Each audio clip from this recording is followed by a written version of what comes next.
नमस्कार। हिंदी की कक्षा में आप सभी का स्वागत है।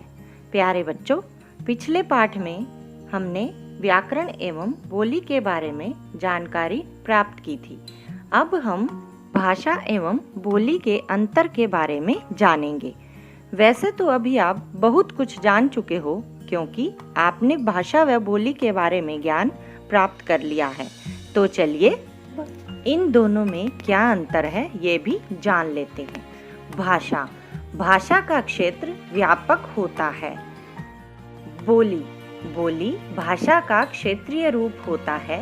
यह रूप भाषा की अपेक्षा छोटे क्षेत्र तक सीमित होता है। जहाँ भाषा एक बड़े भूभाग पर बोली जाती है, वहीं बोली थोड़े से भूभाग पर बोली जाती है। स्थान परिवर्तन होने के कारण इसका रूप भी बदल जाता है। कहा भी गया है, कोस कोस पर बदले पानी, चार कोस पर वाणी। भाषा में साहित्य रचना होती है, बोली में साहित्य रचना नहीं होती। जब किसी बोली में साहित्य रचना होती है तो वह उपभाषा बन जाती है। बच्चों, जहाँ भाषा का उपयोग सरकारी कार्य संपादन के लिए किया जाता है, वहीं बोली का उपयोग व्यवहार तथा विचारों के लेन देन में होता है। 14 सितंबर 1949 को संविधान के अनुच्छेद 343 के अनुसार हिंदी को भारत की राजभाषा घोषित किया गया। इसलिए प्रतिवर्ष इस दिन हिंदी दिवस मनाया जाता है। भारत में हिंदी का रूप बहुत व्यापक है।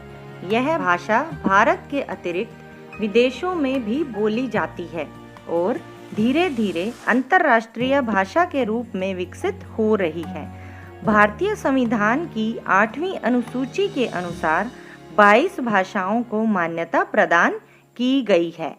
आइए अब उन भाषाओं के बारे में जान लेते हैं। उनके नाम इस प्रकार हैं: हिंदी, असमिया, बंगाली, गुजराती, उड़िया, उर्दू, कन्नड़, कश्मीरी, कोंकणी, डोगरी, तमिल, तेलुगु, नेपाली, पंजाबी, बोडो, मणिपुरी, मराठी, मलयालम, मैथिली, संथाली, संस्कृत और सिंधी। इसके अतिरिक्त हिंदी की विभिन्न बोलियां अपने अपने क्षेत्रों में मातृभाषा के रूप में बोली जाती हैं। हिंदी की इन बोलियों को क्षेत्र के आधार पर 5 भागों में बांटा जा सकता है। सर्वप्रथम बात करते हैं पश्चिमी हिंदी की। खड़ी बोली, ब्रजभाषा, हरियाणवी, बुंदेली, कन्नौजी आदि इसके अंतर्गत ये सभी बोलियां आती हैं, लेकिन जो अब उपभाषाएं बन गई हैं, क्योंकि इनमें अब साहित्य रचना होने लगी है।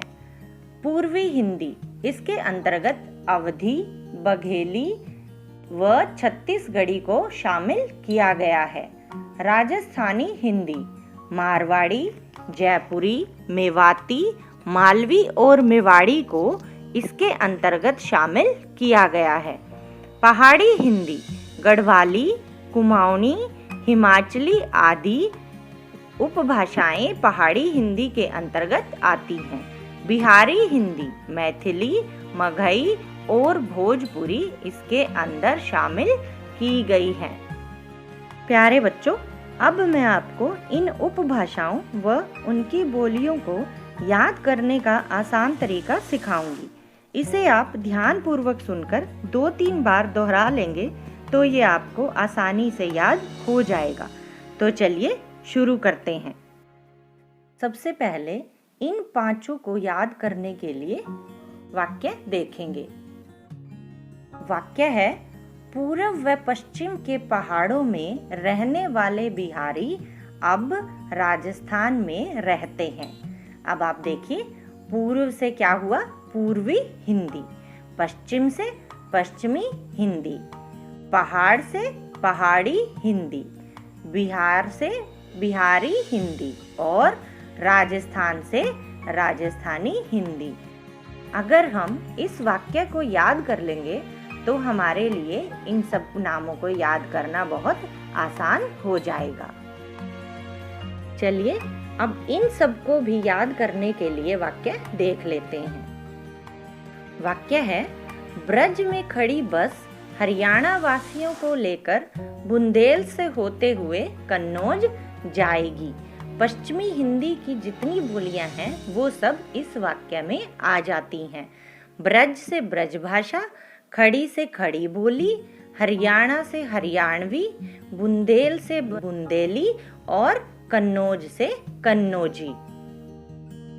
पूर्वी हिंदी के लिए हमारा वाक्य है, अब बहस छोड़ो। अ से अवधी, ब से बघेली और छ से छत्तीसगढ़ी। हमारा अगला वाक्य है राजस्थानी हिंदी के लिए। हमारा वाक्य है, मेरे मामा मेज लाए।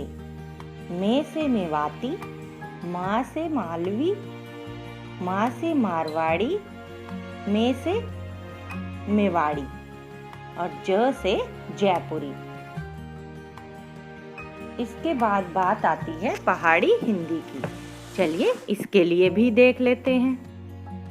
अगला वाक्य है, हिमाचल से कुमा बुआ गढ़ देखने आई।